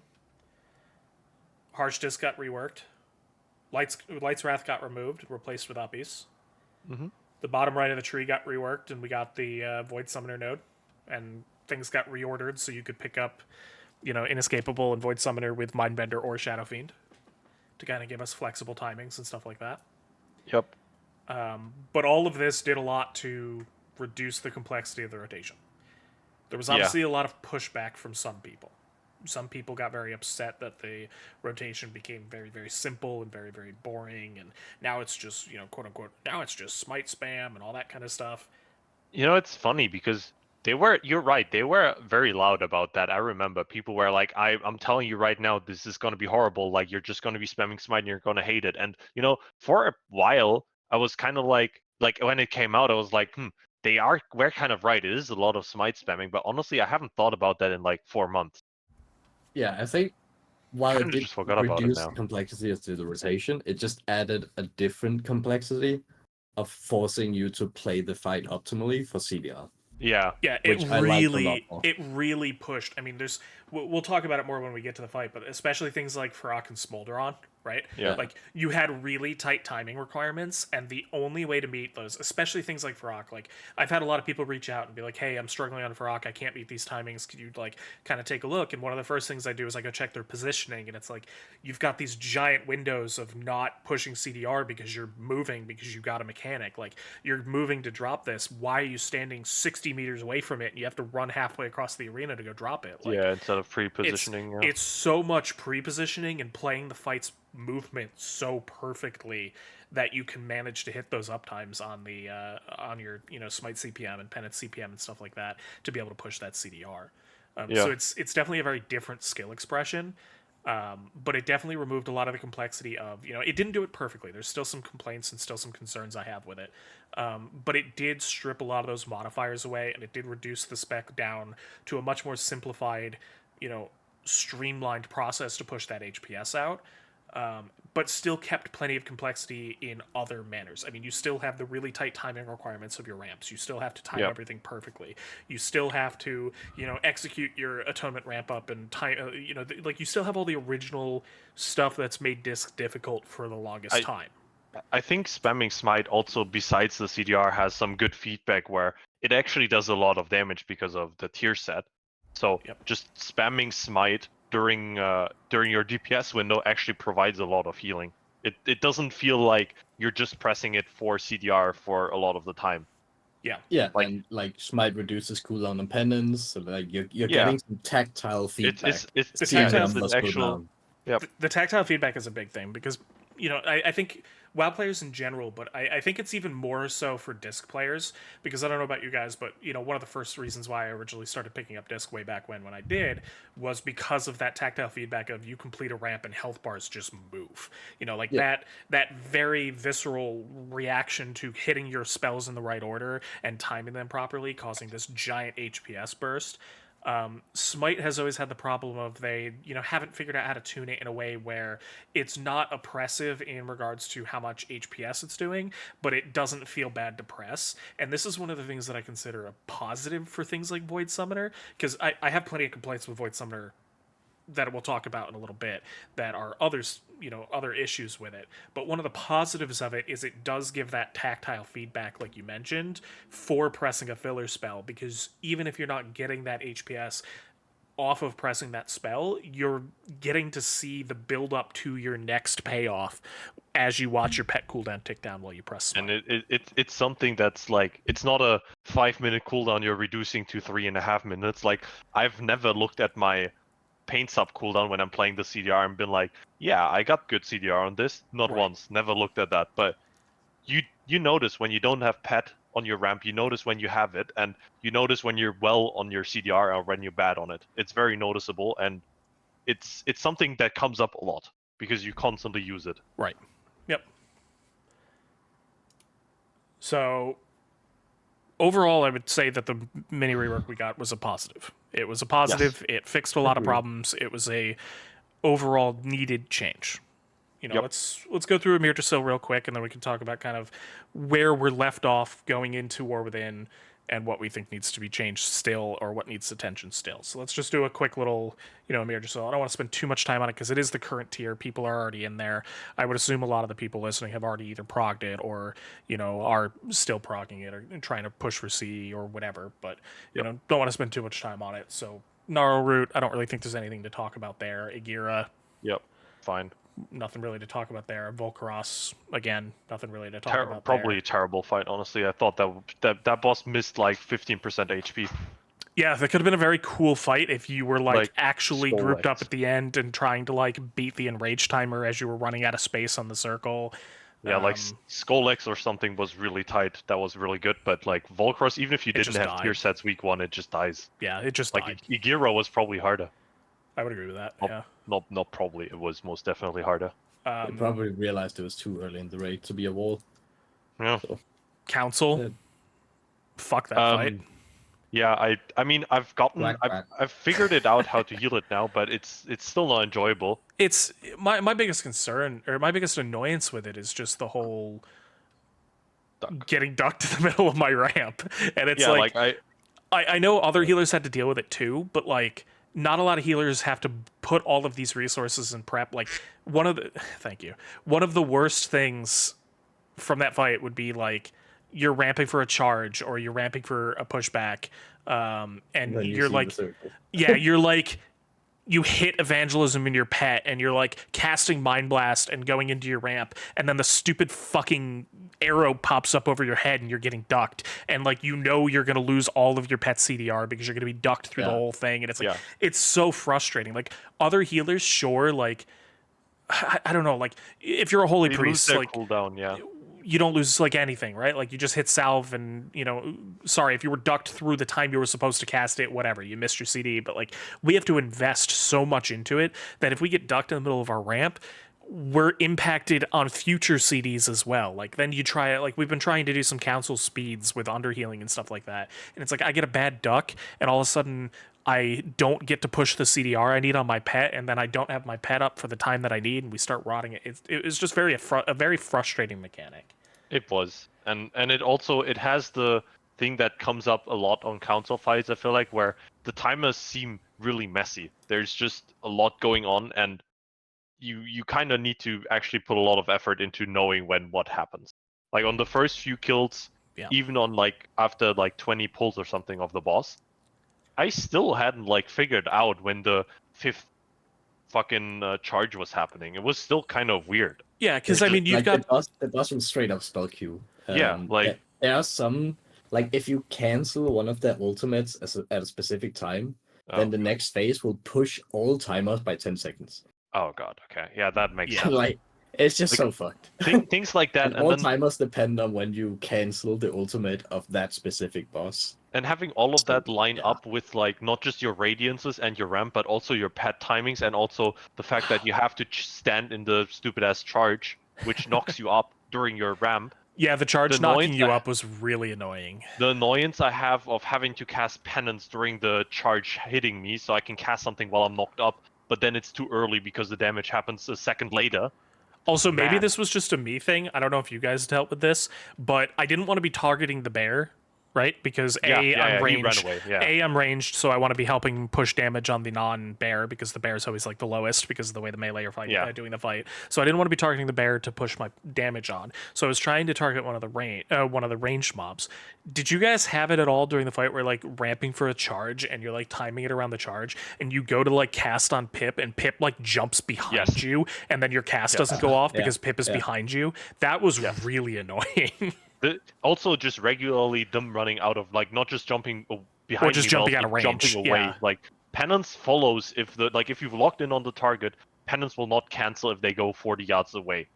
It might cancel at like I don't know 60, 70 yards, and that can genuinely happen. Like you cast penance, it throws 1 or 2 bolts, they jump away, your penance stops. Those bolts will hit, but it won't channel further. Yeah, it sucks. Very cool. Yep. So, annoying fight. Frustrating fight. I don't think anyone of any spec like council. Like the fight, yeah. But except for that like golden moments where all 3 bosses stand on top of each other and you don't have to be locked in. First 7 seconds. I think our boomkin liked the fight. I don't know. Yeah. I wonder why. I wonder why, yeah. Alright. Then we get to Larry. NPC heal fight. Yeah, so I didn't mind Larry as a fight. I thought it was a decent fight. I mean, it died really fast. It was easy. But I didn't mind it as a fight. But what you said was the NPC healing. I think my main problem with it was the timing of the NPC healing was like just before the raid damage. Like it was very difficult to do both. If the seed or whatever the fuck it's called is like half HP or third HP, and I see there's 20 seconds left on the AoE, I don't really have a choice. If I can't ramp and top this thing at once, but if I don't top it or help with it, we're gonna wipe. So like, okay, great. Now I have 8 seconds to do my actual ramp because I had to flash heal this thing 10 times. Luckily, week 1 or week 2, you kind of just did a little thingy where you played this nice trinket called Revitalizing Voodoo Totem. Yep. And just extended the hot. And I didn't even need to run. I didn't even need to run the trinket. We did it with the Mistweaver, who what was it? Their tier set. was working with Voodoo Totem, so they would just they would bubble it and they would bubble it and then pop Voodoo Totem and it would like solo heal the entire route. Yeah, I think that got fixed like right after we killed it. the Voodoo Totem thing is also the way it works, right? If I apply the hot first and then someone else extends it, I get all the healing. Oh, that's funny. Oh. It's the source. I am the source for that healing, even if they extend it, and it also applies my stats to it. So a shaman having a lot of crit applying it first, and then me not having a lot of crit extending his is actually better than doing it the other way it's gonna around. Use his crit. That's funny. And potentially it's the best on Holy Priest because they also get mastery. Right, so you can just stack other people's into the Holy Priest's one that's just going to keep rocking mastery. And extending is not just extending, it extends at max stacks, obviously, which is a significant amount. So, like, I think we played 3 of them despite having a Mistweaver, and... That sounds like overkill, man, I don't know. Whatever. It made the mechanic very trivial, and I think healing the small trees is fine. Healing the small trees is fine. That wasn't the problem. Yeah. Those kind of just happened. I thought they were annoying because we had to grip them in, but that was except for when they like spawned and then died, and then the raid frames took a while to update. Yes. Yeah. Raid frames and ally NPCs is just like it's a mess. It's embarrassing, honestly. How bad. I would just love. I mean, it comes up again with Fyrakk, but like, if Blizzard's going to keep giving us mechanics where we have to heal NPCs, we need some better way to handle this. Yep. PTR was like, surely they make a better design. Yeah. Surely they implement some things so this is playable. All I remember from PTR Larada is I was playing DPS. Of course they will. It's unthinkable that they wouldn't. Alas. Nymue. Or however I think now I'm fine with that fight, but on prog, the bombs were really bothering me. You got that bomb, you kind of just give up on that pull. Like you get that bomb. You get spatial paradox at 100-yard range. That is true. You get spatial. Yeah. We for sure had spatial for that. And it called for spatial anytime I got a bomb. It did. I don't know. That fight just did a lot of damage. Like it did. If you guys didn't know, Tordi rerolled to disc for this tier. Besides Fyrakk, he played disc for every fight. And dude, him on Nymue, he was furious because he would just be like I have this debuff on me and I'm healing myself and I just die. What is going on? Like it doesn't matter. I'm like, yeah, it's not Druid. I get it. Like this is genuinely what happens. You have this bomb on you. You maybe get 2 stacks from walking past the lines. Yeah, you die. Sorry. Other healers forgetting how weak you are as a priest. Yeah, and I fully get him. Like I thought that fight was kind of hard. However, that was the first fight where I playing Uppies on it. Yeah, I was gonna say that was the first fight where we actually got to do like a different build. That was like a unique fight where full Uppies was actually really good, which I thought was fun. I agree. I didn't mind the fight too much. The bombs were definitely annoying. I agree. But I didn't mind the fight too much, and I thought the full Uppies again. It's kind of weird because it's like the way you play full Uppies is very similar to needing to push Void Summoner cooldowns. So again, it kind of boils down to just playing your positioning properly and getting your smites off, because your smites are resetting your penances, and the penances are what you need to be casting to get your full Uppies back in time. So it still kind of boiled down to the same thing. I would love to be, for that to be a little bit different, but it just kind of boils down to, again, positioning. And getting the bomb was very annoying for that, because if you didn't get a spatial, it made the timings really, really difficult to meet. But I didn't think the fight was terrible. I liked it more than I thought I would from PTR testing. Yeah. So. Then Smolderon. Smolderon was a banger. This guy fucks. That was a fun fight. Yeah. That was probably...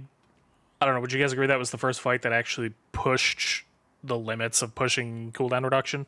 Most of the other fights were not even close to how tight the timings were on that. I also remember PTR where people weren't sure if it was even doable to do like the 30-second Mindbender consistently. And that's so cute. Yeah, I mean, the reality was it's not easy, but you just have to do it, else the fight isn't good for disc. If you don't have Mindbender for every ramp, you're just not gonna do good. Yeah, I've looked at like a lot of disc priests asking for help on this, and you can see like the difference in how many smites per minute people have. they're like people with 7 smites per minute, and then you look at like the top logs, and they're hitting 15 smites per minute. It's a real skill difference. It's such a huge difference. Yeah, like on farm, like hitting this CDR check now it's so easy. And not just smite spamming, but also just I've seen a lot of people just genuinely like mistiming their ramps from the very beginning. Like they start the fight off, they know the first healing absorb is applied at 14 seconds, but for some reason they don't start ramping until like 5 seconds. Yeah, their first ramp is too late, and then they're like mid radiance is when the heal absorb come out. And the problem is if you do that on the first one, you're gonna be late on the second.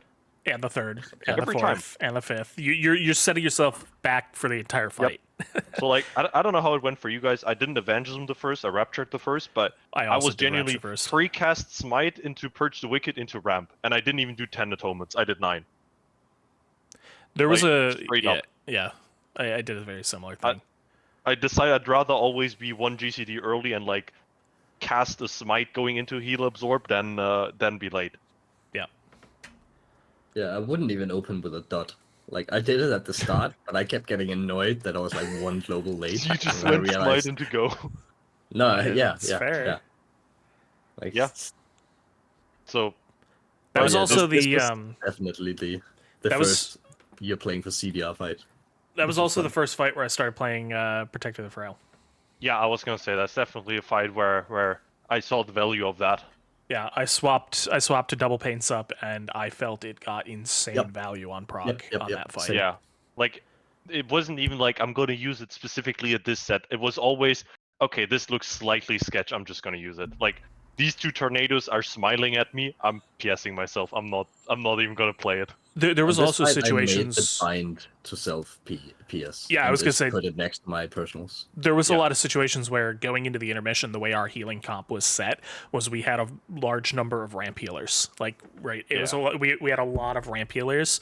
So going into the intermissions, we didn't have a lot of healing at the beginning of the intermissions, but then we would like snap to full 10 seconds later when all the ramp healers were finished. So there was a lot of situations where I was going into the intermissions, and when the knockback happened, I would PS myself on the knockback to keep me alive while I ramped, because there was a lot of situations where I was rotting out during the ramp, and PS because of that I actually ended up doing 1 radiance. Like I did ramp, 1 radiance mindbender, did a bit of DPSing, and then did my second and then radiant. did the delayed second. Yeah. Just to like spread it a bit more, but also help people at the start. But overall, great fight. Which then led into Tindral, which I don't know if I would consider Tindral the same. I don't know about you guys. I didn't hate Tindral. Really? I thought the rhythm was kind of cool. I hated parts of it, but the healing I didn't really. I thought the dispel mechanic was fine. Like I'm not a big fan of dispels in general, but I thought here was fine. The coordination wasn't too bad. And the healing was fine, I thought, but yeah, like the roots was annoying. You permanently need help. You needed to get treated like a princess. Hey, I need to get out of this route here. I need the spell ward here. Give me spatial here, please. Like it was a lot. This was one of the fights where it got back to the the passenger princess problem of we're doing that big move at the beginning of the fight leading into the 50-second overlap, and it's like I can't do this ramp unless I have a spatial. So spatial me while I run across the room to get into position, and then when we get over there, I need to be pre-positioned for the dispel, but I can't pre-position for the dispel without having the ability to get broken out of the roots. So like I need for us we had I got a Tiger's Lust on that to get broken, which I know a lot of discs were able to get spell warding, but I didn't have spell warding because our Mistweaver was having lag issues and kept lagging and dying to the beam, so we just I got freedom. Yeah, it's really good to just stand there and not get the spell ward. There was I think one of the most frustrating things this tier, because this happened a bunch of times, right? The most frustrating thing this tier is I'm so heavily reliant on externals, and we would go a pull and like the AUG would forget to spatial me, or the AUG would pop spatial early by accident as like and not realize that like the timing was super like important. But the AUG would like miss spatial or just cast it at the wrong time, or we would get over there and I would ramp and then I would get rooted and never broken out and I would die to a beam, or like there was all of these situations where I just didn't get all of the externals that I needed from other people, and then I would either die or not be able to do my ramp properly, and then the whole raid would die, and then we're just sitting there, and it's like, well, we died because of me, but not because of me. Yeah. So I need to speak up and say we died because I didn't get my ramp off, but then I have to say I didn't get my ramp off because so-and-so didn't use their external on me, which I don't want to be calling them out in the front of the raid or like that, but we have to because that's why we're wiping. And it's just this giant awkward situation of I don't want to be so reliant on all these external effects, but I am. Yep. Yeah. Like, I had a pretty good amount of deaths over the course of Prog between Tindral and Fyrakk of just dying to not getting spell warding or not getting spatial or not getting whatever I was supposed to get. I mean, I had a lot of, like, I was getting spell warding on second rend of Tindral, or a second rend of Fyrakk in P1. There was, like, 5 or 6 pulls where, towards the beginning of Prog, where our prop alley just forgot to spell warding me and I just died to a ball. And it's like... Yeah. Do I need to assume that I'm not going to get it and start moving and then only plant when I get the spell warding? But he has to be doing the spell warding late, like right before the balls hit me, so that it lasts through the whole balls. It's just this awkward situation of me not feeling in control of my own life. Because, like, other utility or, like, ally buffs, like, I don't know, PI or Innovate, like, yeah, if you don't time it properly, okay, it kind of sucks and it's a loss, but, like, it's not that bad. But when it's immunities or, like, spatial, you're just like, I literally cannot play without this if I'm expecting it. Yeah. Like, I'm playing in a way where I have to play with this, but I need to actually get it. Yep. We had that same situation on, like, you know, again, jumping forward to Fyrakk, but we had in P3, I had a spatial assigned for the first run, you know, not the gateway run, but you did the drop on left and then you ran to the other side of the boss for the first seed drop. I had a spatial assigned there, and the way I was trying to time my ramp was I wanted the radiances as we were running, because I wanted to be finishing the ramp when the roar went off so that I would start healing when the dot started ticking. But that meant that I needed to be radiancing while running.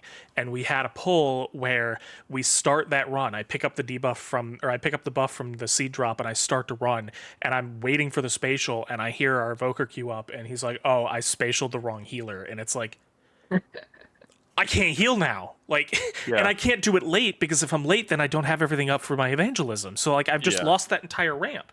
And then, like, people are rotting, and after the pull, it's like, oh, we felt really in danger there. Like, do we need to put more healing cooldowns there? Like, do we need to change something? It's like, no, I just need the spatial. Not great. I loved my my evoker. Like, he was 100% consistent on all the spatials. Yeah. It was so good. But I mean, I could just close my eyes and trust. Meanwhile, the spell wards were I died at least 5-10 times on both Tindral and Fyrakk because of the spell wards. Yeah. And I was at an IRL guild party a few weeks ago, and there was like a very drunk DPS player who came up to me and was like, I don't get how you don't just flip your shit when he forgets to spell. Yeah, I remember you saying that. Yeah, that's so funny. So what do you guys think of Fyrakk in general? Let's just talk Fyrakk real quick. Well, I had a lot of problems with it. I think P2 is really bad, and I think the dispels were really, really bad. I think the dispels were like just so fucking frustrating. Yeah. It's just straight up bad design to have a dead global every 8 seconds. Yep, it was just way too much. I think the way it is now, where it's 3, I think I like that they didn't decide to like make it a longer cooldown between, but just made it 3 instead is good, because then you can actually like, okay, I cool down here, I can just take over this spell. Like, I can tell my healers I'm not dispelling during my evangelism, but I'll do it afterwards again, perfectly fine. Then they can chill a bit there during their cooldowns. Right. This is still not acceptable. Right, but you get what I mean. Yeah. But it was really, really, really, really bad on Prog. Like, obviously, like, I was one of the least dispelled at points, for sure, on some pulls, and it's like, yeah, okay, this guy having 7 stacks right now during the rend is my fault, but also, I'm trying to actually set up my evangelism here. It's hard. Right, like you skip a spell you would straight during... up dispel during a Shadow Fiend during Evenge. Yeah, you would actually... I would actually go like dispel, start ramp, dispel, radiant, evangelism, Shadow Fiend, Mind Blast, Penance, dispel, smite. Like, it sucks.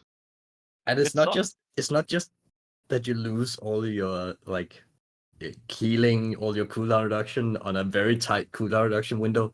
But just for every single healer, it's just a dead global with no positive feedback. And like, it's so bad. I hated it so much. Yeah. I agree. Outside of the dispels, though, I liked the fight. It was just the dispels. The only other issue was the healing, which was still badly implemented. I will say, I do agree that it was really badly implemented, but I will say that as a disc, I didn't feel impacted by the badly implemented nature of it because I was just throwing a Radiance on them and moving on. If I was playing a non-disc healer, I would have hated it way more. So I agree that it was bad, but I didn't feel like it was impacted, or I didn't feel it impacted as much as probably the other healers did. But I still had to like jump through hoops and like read an entire page of guides on how to set up my raid on like my nameplates so I could see the health bars. And then also when there's a pack where one Radiance charge jumped to another target and now one ad is kind of low. I and have it's that walking away, too. and you have to angle your camera around to the side so you can click around one of them up. So you can, like, it was just. I'm assuming you're talking about the double set. No, like just any set where like you have to single target click one of them. Yeah. Well, because I had that problem on the double set a couple times where I would go to jump to the wrong one. I would go to Radiance, the double set. So I would like do my single target atonements as Fyrakk lands, and then when that set spawns, I'm trying to Radiance one set, Radiance the other set, Evenge, and Blast. And if you Radiance the far left one on like the right pack, one of the Radiance charges will jump across to the other pack, and then you're just stuck. Like, I had to train myself to Radiance not like on the outside away from the other pack, so it wouldn't be in range to jump across. But can't you just pay attention and see which one has the atonement? Yeah, just look at the Radiant. Yeah, just look at Just heal them and look for the animation. Two more problems I had with it also. The like knock-up thingy, that was really annoying, and it's a long stun, and it's during ads. If you ever had that on your Mistweaver on a set, you know how cringe that is sometimes. Oh yeah, they suddenly need help to heal with the ads. Yeah, it happens, but it just sucks sometimes. And early on, they fixed this now. I think the tree energy was just screwed. I think it makes no sense that you can't grip a tree. And I think it makes no sense that you actively had to grip them even if you healed them all fully. Yeah. Because we only had one Evoker, I had to grip on 2 occasions in Phase 2, and if I didn't, we would always wipe. And the Mark of the Wild stuff. Technically, you didn't have to, if they were all 100%. Maybe it was, like, if you had actual 100%, maybe, but we consistently wiped if I didn't. And one of them was also on the double ad set, so my ramp that was actually get spatial, double ramp on them, walk to the tree, DPS during it, grip one of the ads, gateway back to the front to the boss. Yeah, it was terrible. It was terrible. I hated that. We also had some pulls where we wiped because our Feral Druid forgot to Mark of the Wild them because that was stupid. And because of course that works. It was way it was way too tuned. It was way too tightly tuned, but I think overall, outside of the dispels, I enjoyed the fight. I enjoyed the fight, yeah. P3 was fine too. The dispels were just a nightmare, though. Yep. P3 was fine. Tornadoes was so scary in Phase 3. Intermission was also fine. Besides, like the private aura thing again, this just took like 20 wipes for some reason just to have the weak auras working. Besides that, the way it works now, where you have a weak aura just assign and it works, that's way better. Yeah. Yeah. So. Last thing before we finish up. We've kind of gone through the 3 raids. We've talked about the reworks we've got, and we've talked about what we liked and what we didn't. As we move into the War Within, obviously we haven't seen our hero talents yet. Oracle got released, but they announced that they were reworking that. We haven't seen Voidweaver yet. Thank you. Going forward to the War Within, what do we want to see changed? I think we can all agree, just to knock this one out real quick before everybody says the same thing. Void Summoner might need some attention in regards to this continuous feedback loop of Smite.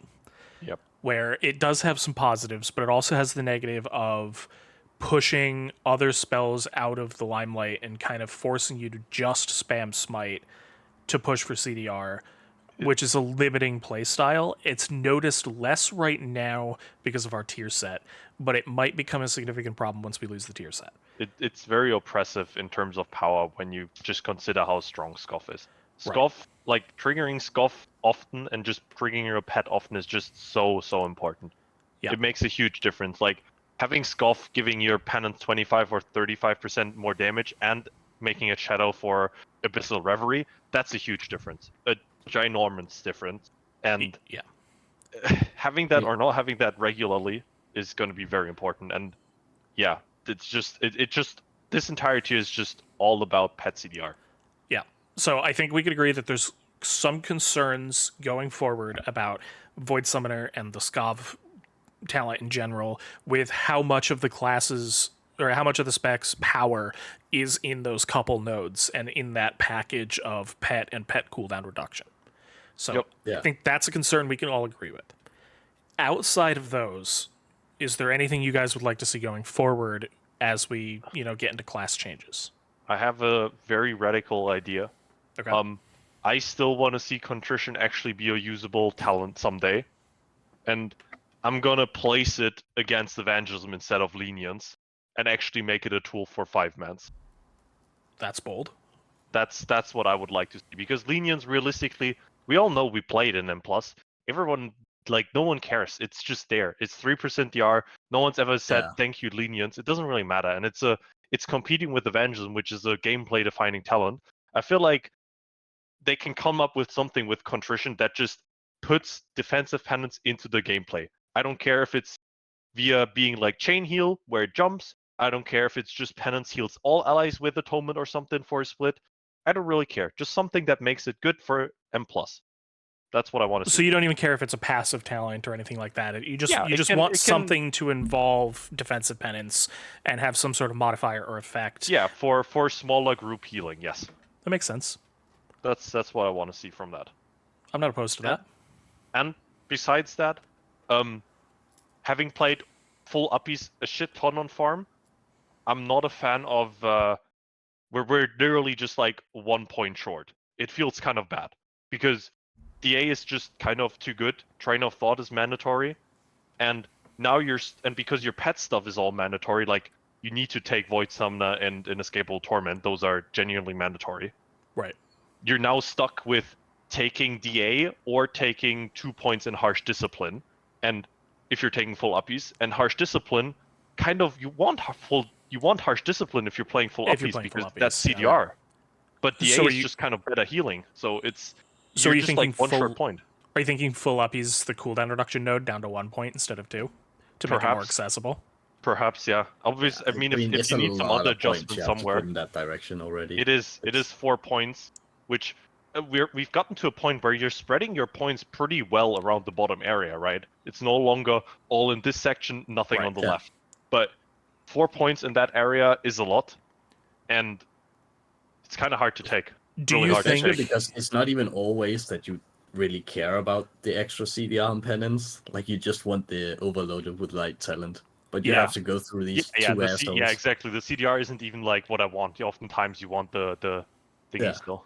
Do you think full uppies? Do you think full uppies is worth 4 points on live, or do you think that's too expensive? In very niche situations, yeah. I think if you can make use of the CDR too, and not just use it every 4 minutes, yes, I think it's worth. Yeah. Okay. What about you, Viserio? I mean that it has to fit the niche where it fills some sort of hole in our ramp rotation. Like on Fyrakk now, when you're pushing early and you can't Shadow Fiend the second rend or something. Yeah. Like suddenly you have a dead spot there that you would otherwise heal, and now you don't heal anything there, and Obby is suddenly just really good. Yeah. So if you could pick one thing that you would want to see looked at, Viserio, before War Within, what would it be? I don't know. I don't know if I like the variable cooldown on pets. Yeah, just as a design. I think it's so complicated. So just back to the Void Summoner stuff is your main concern. You talk about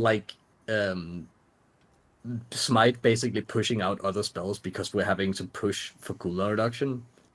But technically, very often you're way overdoing it in cooldown reduction. Yeah. So you can use other spells. But having to make that decision mid-pull is impossible. Yeah.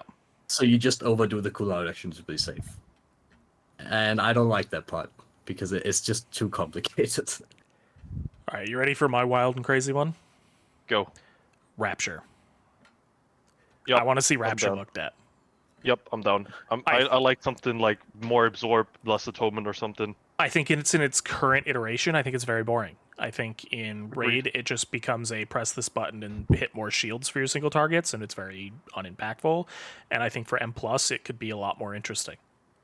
Agreed. I would love to see them look at Rapture and make it a more interesting cooldown for us when it's such a central button in our talent tree, and it's such a, thematic spell that we've had for so long. I think it's very boring. I would love to see something done with Rapture. Agreed. I'm gonna extend boring to Luminous Barrier. No, we brought that back. We did bring it back. So boring. Like when you play it, it's just purely for padding, and you click it, and it just doesn't even pad. I think from a design perspective, I do think it needs to be buffed a little bit, but I think from a design perspective, it's fine if it's just an alternative for when you can't run barrier. I want another alternative. Like, this is, you click it and just nothing happens, and it can crit. Yeah, that one's silly. The crit thing, it does need like the Chaos Bolt treatment of like, instead of having a crit or not, it scales with your crit rating and just does more based on Chaos Bolt and not Spiritual. I cannot. Whatever. You know the scaling I'm talking about, but yeah. But okay. Well, we'll see what comes from War Within Alpha, which should be somewhat soon, I think, and we'll see our other hero talents, and we'll probably do another episode when we see all the Alpha and hero talent stuff. Yes, please. But, all right. Well, thank you guys so much for listening to this episode, and we will definitely be back for more in the future.